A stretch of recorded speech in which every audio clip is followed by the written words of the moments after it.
মানুষের প্রত্যাশা সমুদ্রের ঢেউয়ের মতো, যার কোনো শেষ নেই। আপনি যতই করুন না কেন, কোথাও না কোথাও খামতি রয়েই যাবে।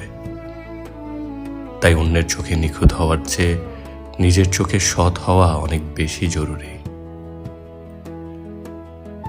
জীবনের নিয়ন্ত্রণ অন্যের হাতে ছেড়ে দিবেন না।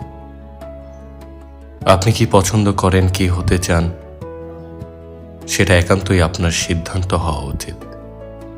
লোকে কি ভাববে তা নিয়ে ভাবতে থাকলে নিজের জীবনটা আর বেঁচে থাকা হবে না।